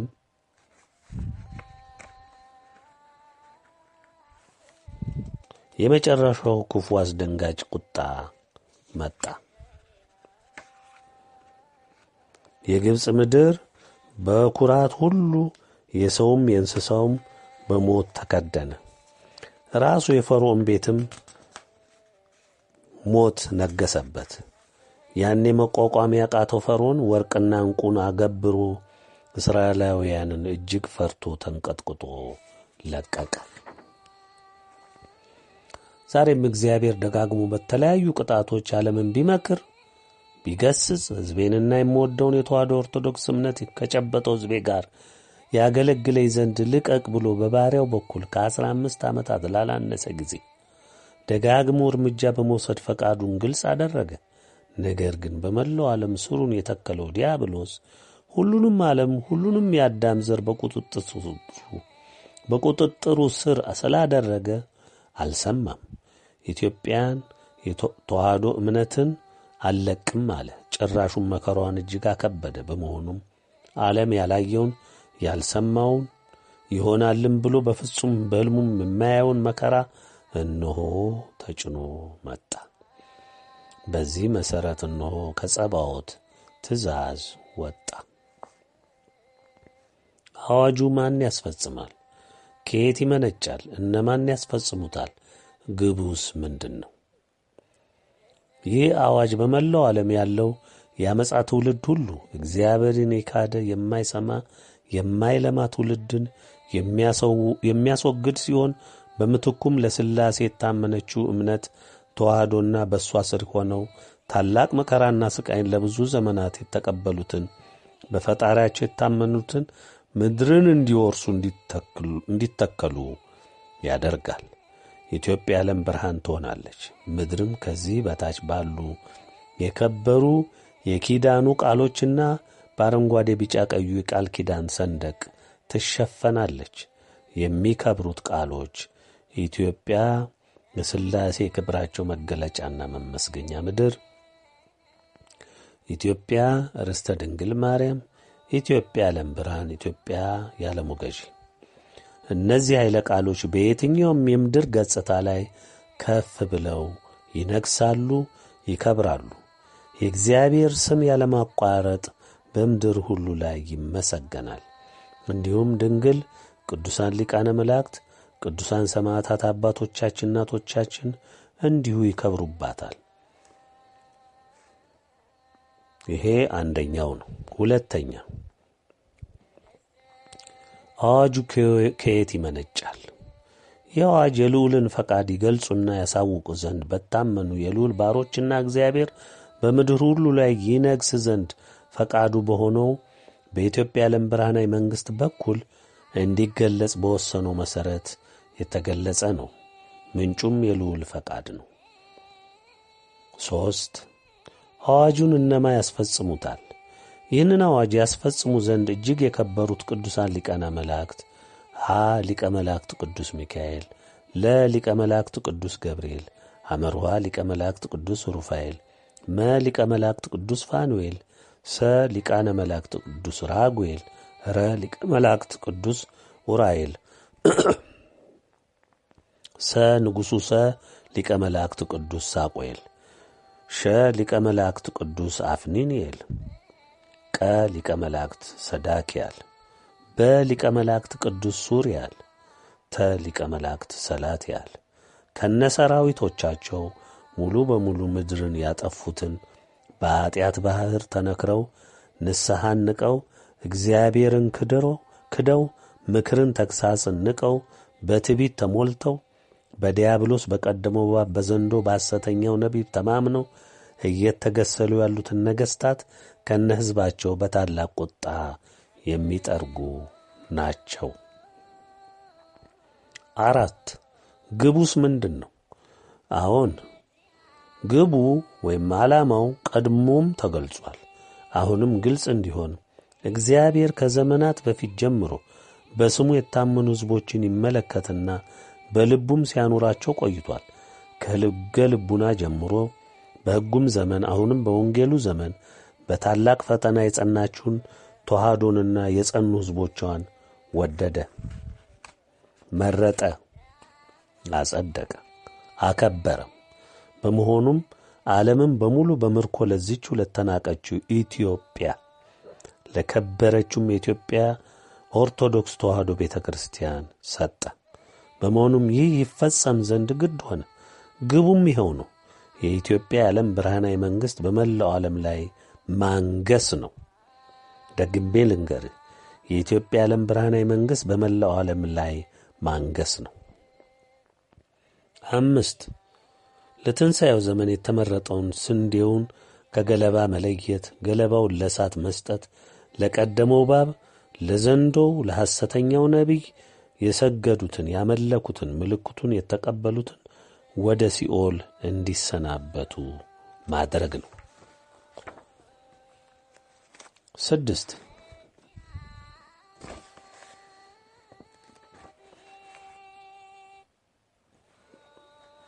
ኢትዮጵያ በአስቸኳይ ጊዜ አዋጅ ውስጥ አገራችን ኢትዮጵያ ቅድሚያ ነጻ የምትወጣ አገር ናት። በመሆኑም የሚወሰደው እርምጃ ፈጣንና ቶሎ የሚፈጸም ነው ያለው የኢትዮጵያ መንግስትም በዚህ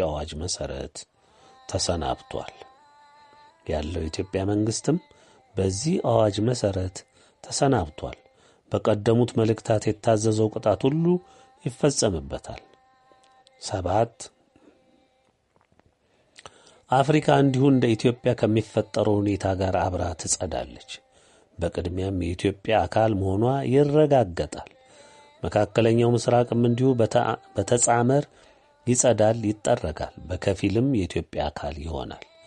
በኢትዮጵያም ሆነው ወደ ኢትዮጵያ በግዛትነት የሚካተቱ የአፍሪካ ሀገሮችን በመላው ዓለም እንደሚጸናው አዋጅ በኢትዮጵያም የጸና ይሆናል። ያለ ኢትዮጵያ ዓለም ብርሃናዊ መንግሥት ማረጋገጫ ሰነድ ማንኛውም እንቅስቃሴ የተከለከለና ወዲያው ለቅጣት የሚያበቃ ነው። መንቀሳቀስ የሚቻለው ከኢትዮጵያ ዓለም ብርሃናዊ መንግሥት ማረጋገጫ በማግኘት ብቻ ነው። በሁሉም የኢትዮጵያ የአፍሪካም የመላው ዓለም ሕዝብ ላይ የሚፈጸምም ነው። በመላው ዓለም ያሉ እንዲሁም በአገር ውስጥ ያሉ የትጉሃን መማክርት፣ የጽዋ ማኅበራት ከዚህ ከኢትዮጵያ ዓለም ብርሃናዊ መንግሥት በሚሰጣችሁ መመሪያ መሠረትና ቀድሞም በተረዱት አግባብ በተሰጣቸው መታወቂያ መሠረት እየተንቀሳቀሱ መንፈሳዊ አገልግሎትን ሌላውንም አገልግሎት ይሰጣሉ። 8 የተቀረው ዓለም እነ እንግሊዝ እነ አሜሪካ፣ መላው አውሮፓ፣ መላው ኤሽያ፣ መላው አፍሪካ፣ መላው ላቲን አሜሪካ፣ መላው አውስትራሊያና ዙሪያ ያሉ አገሮች በጠቅላላው መላው ዓለም የስካንዲኔቪያ አገሮች ሁሉ በታላቅ መቅሰፍት፣ በታላቅ ቁጣ፣ በታላቅ እሳት ይመታል፣ ይጠረጋል። አንዳንድ ኃያል ነን የሚሉ አገሮችም ከነካቴውም ከምድረ ገጽ ይጠፋሉ። የሚፈሱት ቁጣዎች በምድር ላይ ምንን ያስከትላሉ? 1 በመላው ዓለም ባሉ ሁሉም አገሮች ላይ በብዙ መቶ እጥፍ የሚበልጥ በፈርዖንና በግብፅ ሕዝብ ላይ የነገሰው ሞት ዛሬም ባለው መላው የሰው ዘር ላይ ይነግሳል።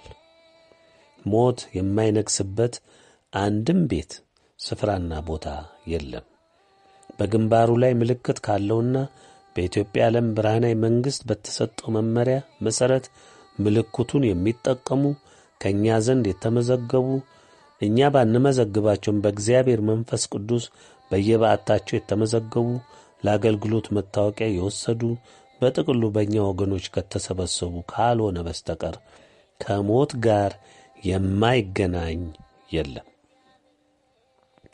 2 ከታላቁ ቁጣ ፍሰት መጀመር ጀምሮ በመላው ዓለም በቤቱም በደጁም በውጩም በምድሩም በጫካውም በገደሉም በተራራውም በዋሻውም በአየሩም በሰማዩም ሞት ይነግሣል። ለጥፋት ሲተጉ የኖሩትን የምድር ኃይላት በሙሉ ይጠርጋል፣ ያስጨንቃል፣ ይጠርጋል፣ ያሰቃያል፣ አስጨንቆና አስጠብቦ ተለምኖም ይወስዳል። ይህ ሁሉ በሰው ልጅ ላይ በምሕረት ከታየው በስተቀር ይፈጸማል። እንስሶችንና ተክሎችን ግን አይጎዳም። ከላይ እንደ ገለጽኩት ትሑት፣ ቅን፣ የዋህ ሰው ይድናል። 3 ማንኛውም ሰው በምሕረት ከታየው በስተቀርና እንዲንቀሳቀስ ከተፈቀደለት በስተቀር ማንም ሆነ ማንም ለመንቀሳቀስ አይችልም። ፈቃጁ ደግሞ ማን ነው ለሚለው የኢትዮጵያ የዓለም ብርሃናዊ መንግሥት መሪዎች ሲሆኑ የእነሱ ፊርማ ያረፈበት መታወቂያ ወይም ደብዳቤ ያለው ሰው መንቀሳቀስ ይችላል። ፈቃድ ለመጠየቅ፣ ምሕረት ለመጠየቅ፣ እጅ ለመስጠት፣ ለሌሎቹም ጉዳዮች የኢትዮጵያ የዓለም ብርሃናዊ መንግሥትን መሪዎች እንዴት ማግኘት ይቻላል ለሚለው ደግሞ በመላው ዓለም የተቋቋሙ የትጉሃን መማክርቶች እንዲሁም የጽዋ ማኅበር አባላትን ማግኘትና መጠየቅ ይቻላል። እነሱ ከእኛ ጋር የሚገናኙ ወይም የሚያገናኙ ድልድዮች ስለሆኑ መፍትሔው ይህ ብቻ ነው። 4 ማንኛውም የእግዚአብሔር ቤተሰቦች የተመዘገባችሁም ባትመዘገቡም በእኛ ዘንድ የምትታወቁም እንዲሁም እግዚአብሔር ከሁሉ ከልሎ ደብቆ ያቆያችሁ ሁሉ ባላችሁበት ባዕታችሁ የኢትዮጵያን ሰንደቅ አረንጓዴ፣ ቢጫ፣ ቀዩን በደጃችሁ መስቀል ግዴታ ነው። አብሮትም ከስሩ የሚጠቀሱ የከበሩ የኪዳኑን ቃሎችን ጽፋችሁ አብራችሁ ትሰቅላላችሁ። ስማችሁንና የተመዘገባችሁትን ቁጥር ታሰፍራላችሁ። ላልተመዘገባችሁ እምነቱ አለኝ ብላችሁ በእምነት ላደረጋችሁ ደግሞ በኢትዮጵያ የዓለም ብርሃን መልእክታት በእርግጥ የምታምኑበት በትክክል የተዋሕዶ ኦርቶዶክስ ልጆች የሆናችሁ በንስሐ ራሳችሁን ከዓለም ጉድፍ የጠበቃችሁ በእምነት ልክ እንደተመዘገቡት አድርጉ።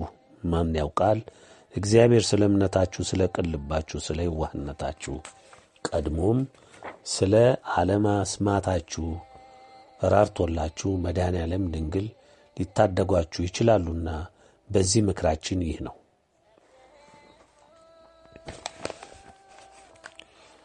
የምትጽፏቸው የኪዳኑ ቃሎች ኢትዮጵያ የሥላሴ ክብራቸው መገለጫና መመስገኛ ምድር፣ ኢትዮጵያ ርስተ ድንግል ማርያም፣ ኢትዮጵያ የዓለም ብርሃን፣ ኢትዮጵያ የዓለሙ ገዢ የሚሉ ናቸው። 5 በታላቁ የቁጣ ፍሰት በመላው ዓለም ያለ ማናቸውም የትራንስፖርት አውሮፕላን፣ መርከብ፣ መኪና፣ የእንስሳም ማጓጓዣ ሁሉ አገልግሎት በሙሉ ይቆማል፣ ይቋረጣል። ቢንቀሳቀስም ወዲያው ይጠረጋል። ማናቸውም ማምረቻዎች፣ ፋብሪካዎች፣ አገልግሎት ሰጪዎች፣ የጤና ተቋሞች፣ የግልም የመንግሥትም ድርጅቶች፣ መስሪያ ቤቶች፣ ዓለም አቀፍ ተቋሞች፣ ድርጅቶች በሙሉ ይከረቸማሉ። የሚጠፉትም ይጠፋሉ። ለመንቀሳቀስም ለመስራትም ለሁሉም በመላው ዓለም የጸናው ያለመንቀሳቀስ ትእዛዝ ሲነሳ ብቻ ነው ለመንቀሳቀስ የሚቻለው። ከኢትዮጵያ የዓለም ብርሃናዊ መንግሥት በሚሰጥ ጊዜያዊም ሆነ ቋሚ የፈቃድ ትእዛዝ ብቻ ነው ለመንቀሳቀስ የሚቻለው። ደግሜ ነግራችኋለሁ። ለመንቀሳቀስም ለመስራትም ለሁሉም በመላው ዓለም የጸናው ያለመንቀሳቀስ ትእዛዝ ሲነሳ ብቻ ነው ለመንቀሳቀስ የሚቻለው። ከኢትዮጵያ የዓለም ብርሃናዊ መንግሥት በሚሰጥ ጊዜያዊም ሆነ ቋሚ የፈቃድ ትእዛዝ ብቻ ነው ለመንቀሳቀስ የሚቻለው። 6 በኢትዮጵያ የሚተከለው የሚነግሰው ኢትዮጵያ የዓለም ብርሃናዊ መንግሥት እዚህ በኢትዮጵያ በፈቀደው ጎጆ ወይም ማናቸውም አናሳ ቤት ሆኖ አመራሩን፣ ውሳኔውን፣ ትእዛዙን፣ ፍርዱን ያከናውናል። ቤተ መንግሥት ያማረ ሕንፃ አያስፈልገውም።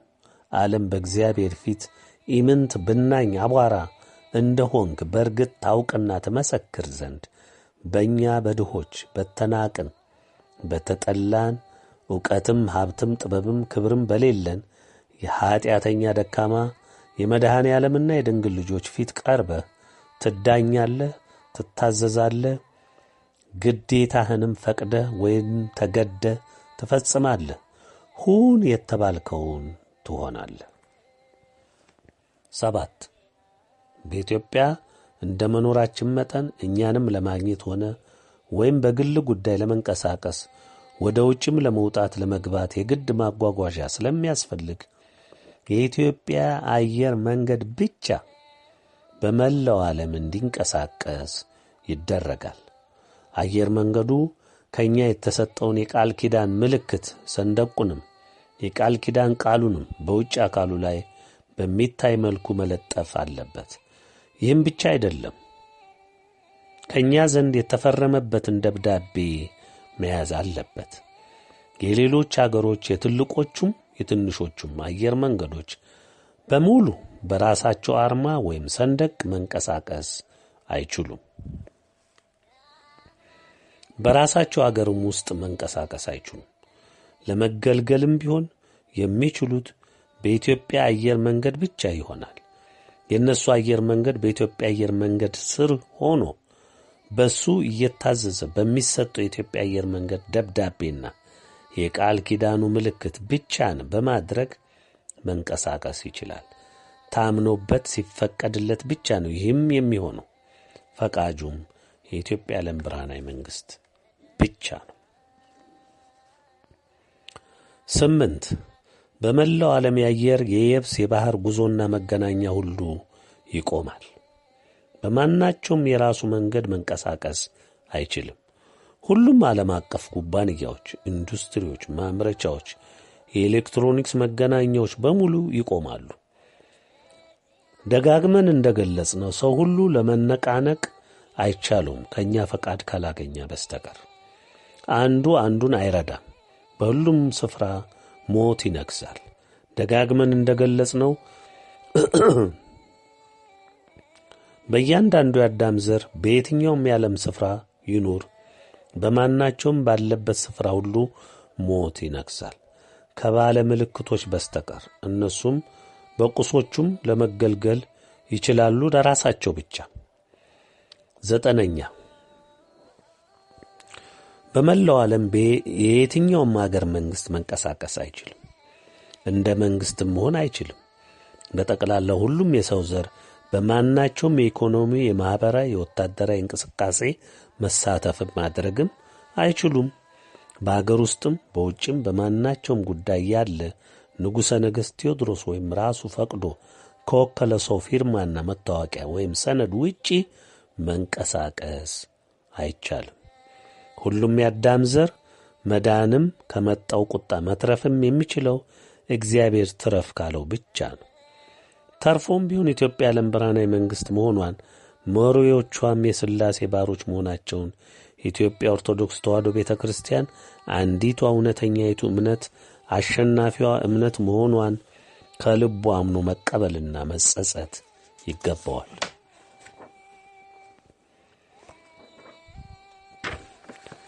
በንስሐም ራሱን ሊያስተካክል ግድ ይለዋል።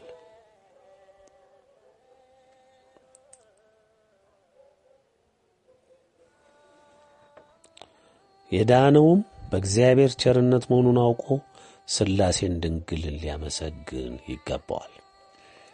10 በኢትዮጵያ አገራችንና በጎረቤት አገሮች ሁሉ አዋጁ መተግበር ሲጀምር ምንም አይነት እንቅስቃሴ ማድረግ አይቻልም። እንቅስቃሴ ለማድረግ ከኢትዮጵያ ዓለም ብርሃናዊ መንግሥት የሚሰጥ ሰነድ ግዴታ ያስፈልጋል። ደጋግመን የምናነሳው ግድ መሆኑን ሁሉም እንዲያውቀው ስለፈለግን ነው። 11 በመላው ዓለም ያሉ የየብስ መገናኛዎች፣ ባቡር፣ ከባድ የጭነት መኪኖች፣ ትላልቅ የሕዝብ ማመላለሻዎች፣ ማናቸውም የተቋማት የትራንስፖርት አገልግሎት ሰጪ መኪናዎች፣ የግል የንግድ ትናንሽ መኪናዎች፣ ሁሉም ተሽከርካሪዎች በምንም መንገድ ያለ ኢትዮጵያ ዓለም ብርሃናዊ መንግሥት ፈቃድ ወይም ትእዛዝ መንቀሳቀስ በፍጹም አይቻልም። የባህር ትራንስፖርቱን በሙሉ መንቀሳቀስ አይችልም። ከተንቀሳቀሰ ወዲያው ይወገዳል። በባህር ላይና ውስጥ የሚንቀሳቀሱ ለወታደራዊ ዓላማ የተሰማሩ በሙሉ ይወገዳሉ። 12 በውሃ ውስጥ የተሰቀሉ ማናቸውም ሳተላይቶች ለወታደራዊ መረጃ፣ ለስለላ፣ ለአጥቂነት፣ ለሌላም አጥፊ ስምሪት ያላቸው ሳተላይቶች ቋሚ ስቴሽኖች በሙሉ ይወገዳሉ። 13 በመላው ዓለም ካሉ አገሮች ውስጥ ኃያል የሚሉ ኒውክሌር፣ ኬሚካል፣ ኒውትረን፣ ባዮሎጂካል መሳሪያ የታጠቁ አሜሪካ፣ እንግሊዝ፣ ፈረንሳይ፣ ቻይና፣ ራሽያ፣ ህንድ፣ ፓኪስታን፣ ሰሜን ኮሪያ፣ ኢራን፣ እስራኤል እነዚህ በግልጽ ዓለም ያወቃቸው ኒኩለር ታጣቂዎች በመጀመሪያ በከባድ ጠረጋ ውስጥ የሚወድቁ ናቸው። ዕድሜም ጊዜም ፋታም የማይሰጣቸው ናቸው።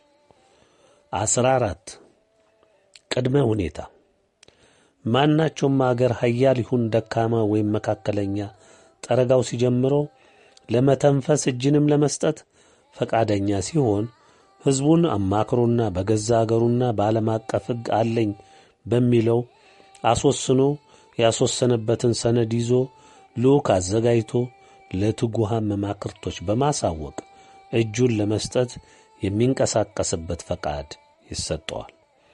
መጥቶ ማረፍ የሚቻለው በጎረቤት አገር በኬንያ ወይም በጅቡቲ ብቻ ይሆናል። እዚያ ሆኖ የመግቢያ ትእዛዝ እስከሚሰጠው ይጠብቃል። አሊያም እዚያው ባለበት ከኢትዮጵያ ዓለም ብርሃናዊ መንግሥት የተላኩ መልስ ይሰጡታል። በተሰጠው መልስ መሠረት የሚሰጠውን ግዴታ ሲፈጽም ቀጣዩ እርምጃ ምን እንደሚሆን ይገለጽለታል። በዚህ መልክ የተከላ፣ የነቀላ፣ የሽግግር ተግባሮች ይከናወናሉ። ፈቃደኛ ላልሆነ አገርና ሕዝብ አገሩ ባዶ እስከሚቀር ድረስ ፍጹም ከምድረ ገጽ እንዲጠፋ ይደረጋል። ማናቸውም አገር ውስጥ ያለ የዚያ አገር ዜጋ በግሉ እጁን ለመስጠት ወደ ፍርድም ለመቅረብ ሲሻ ባለበት አገር ካለው በእኛ የተወከለ የኢትዮጵያ ኤምባሲ ሄዶ ማመልከቻውን ጽፎ ወረፋ ማስያዝ ግድ ይለዋል። ኤምባሲዎች በትክክል የማያስተናግዱ ከሆነ በዚያ አገር ወይም በዚያው አገር ካሉ የኢትዮጵያ ወይም የሌላ አገር ዜጋ የትጉሃን መማክርት ዘንድ ማመልከቻን አቅርቦ ወረፋ ሲዞ ውሳኔውን መጠበቅ ይችላል። እንደ ድርጅትም እንደ ማህበረሰብ ተወካይ በማዘጋጀት ይህንኑ አካሄድ መከተል ይቻላል። የአብርሃሙ ሥላሴ ስም ይክበር ይመስገን፣ ድንግል ስሟ ይክበር ይመስገን። በኢትዮጵያ ዓለም ብርሃናዊ መንግሥት በታኅሳስ 21 ቀን 2013 ዓመተ ምህረት ታወጀ። ከየካቲት 21 ቀን 2013 ዓመተ ምህረት በኋላ በማናቸውም ጊዜና ወቅት ሥላሴዎች ብቻ በሚያውቁት ማንም በማያውቀው ጊዜ እርምጃውና ጠረጋው ይጀምራል።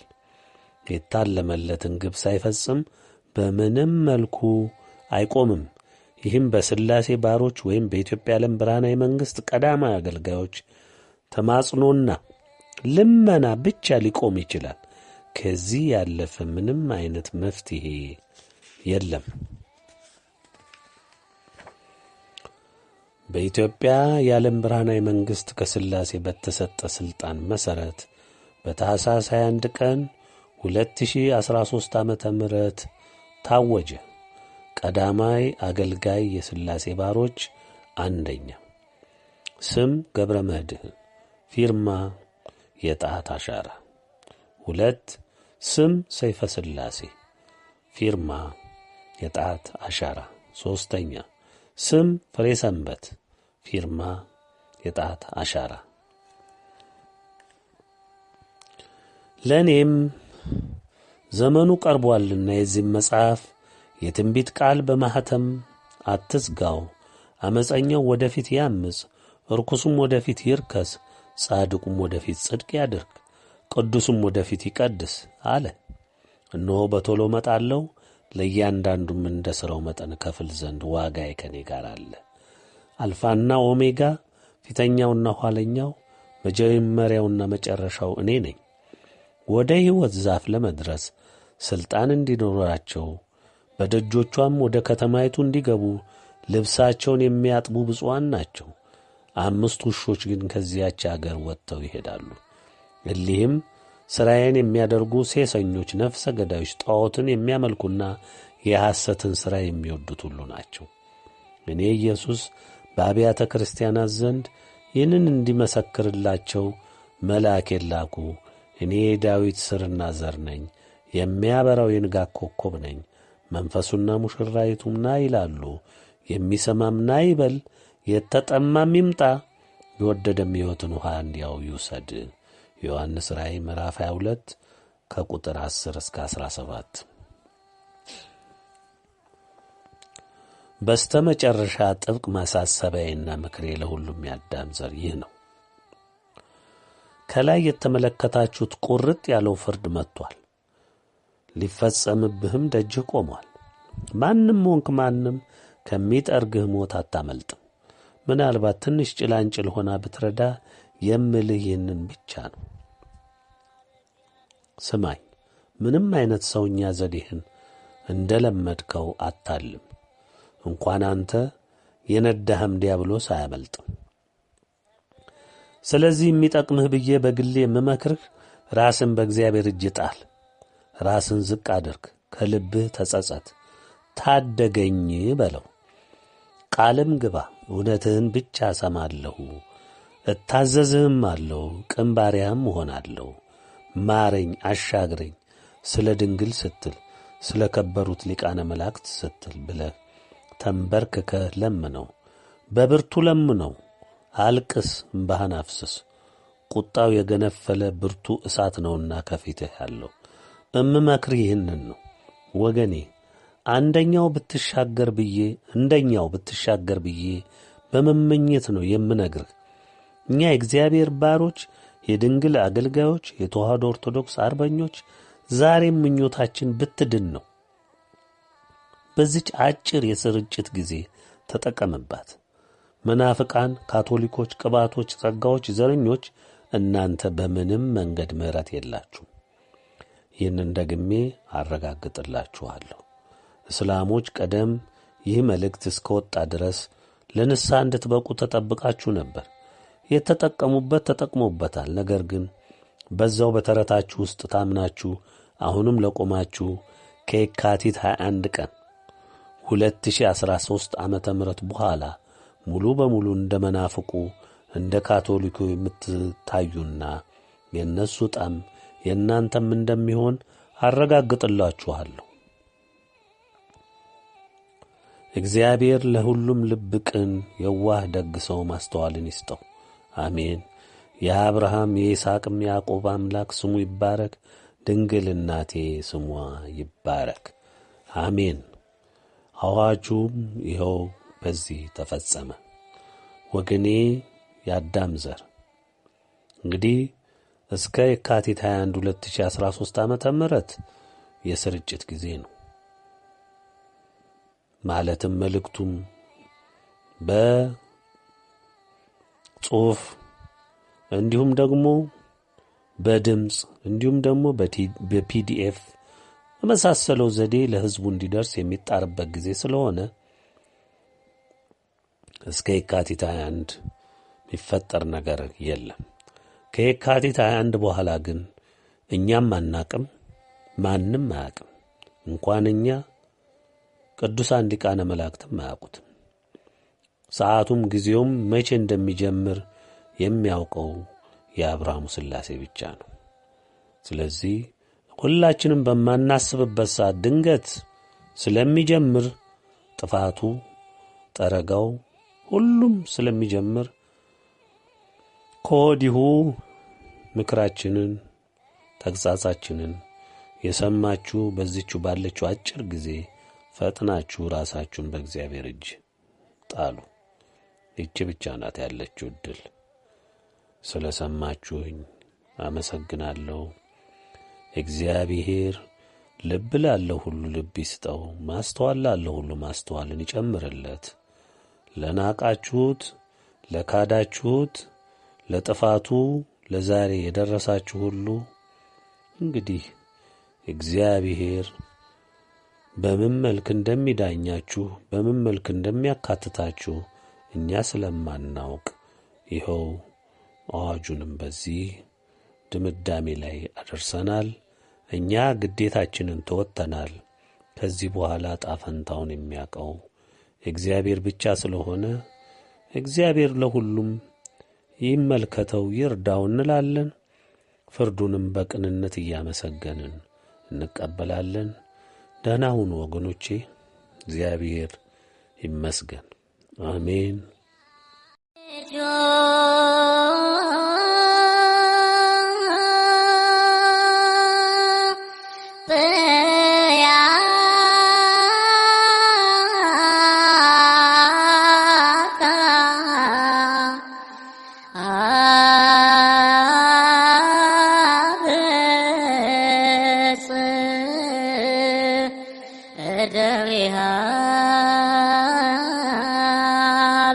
እግዚአብሔር ነገሥተ ምድር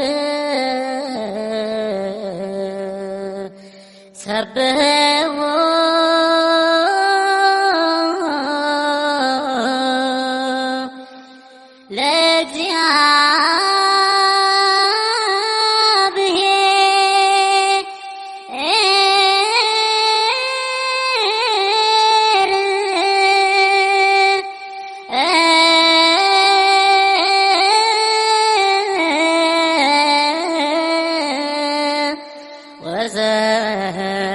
ወዘምሩ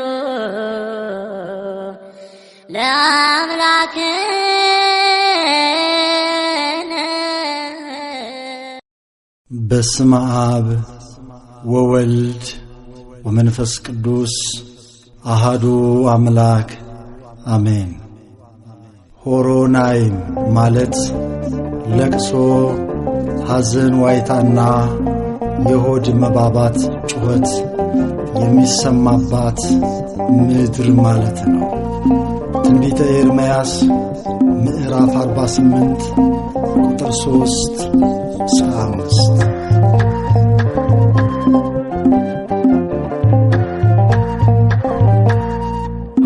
ሆሮናይም ኢትዮጵያ ጾንም አኬልዳማ ኢትዮጵያ ጾንም ጆሃኖተ እግዚአብሔር ትዘረጋለች ዛሬም ጆሃኖተ ሰማይ ትዘረጋለች ዛሬም። ሆሮናይም ኢትዮጵያ ጾንም አኬልዳማ ኢትዮጵያ ጾንም ጆሃኖተ እግዚአብሔር ትዘረጋለች ዛሬም ጆሃኖተ ሰማይ ትዘረጋለች ዛሬም።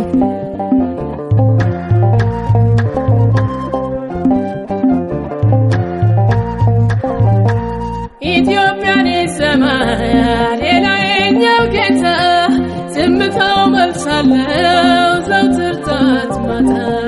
ጌታ ቢዘገይም የሚቀድመው የለም የአስራት ሀገሯ ነች ለምዬ ለማርያም። ሆሮናይም ኢትዮጵያ ቱንም አኬልዳማ ኢትዮጵያ ቱንም ጆሃኖተ እግዚአብሔር ትዘረጋለች ዛሬም ጆሃኖተ ሰማይ ትዘረጋለች ዛሬም።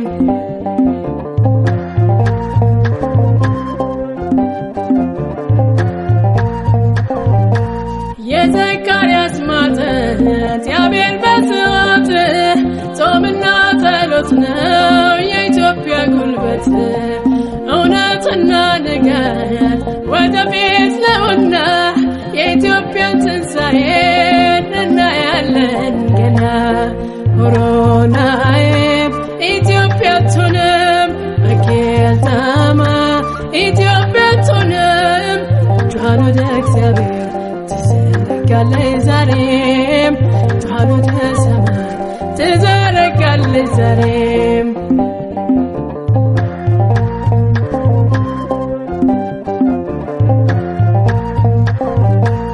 ኢትዮጵያ ጽላቴ የክብራቸው ምድር የመገለጫና መመስገኛ ገድል ኢትዮጵያ ርስት ነች የድንግል ማርያም እኛ እናፍርም በርሷ ዛሬም ዘላለም። ሆሮናይም ኢትዮጵያ ቱንም አኬልዳማ ኢትዮጵያ ቱንም ጆሃኖተ እግዚአብሔር ትዘረጋለች ዛሬም ጆሃኖተ ሰማይ ትዘረጋለች ዛሬም።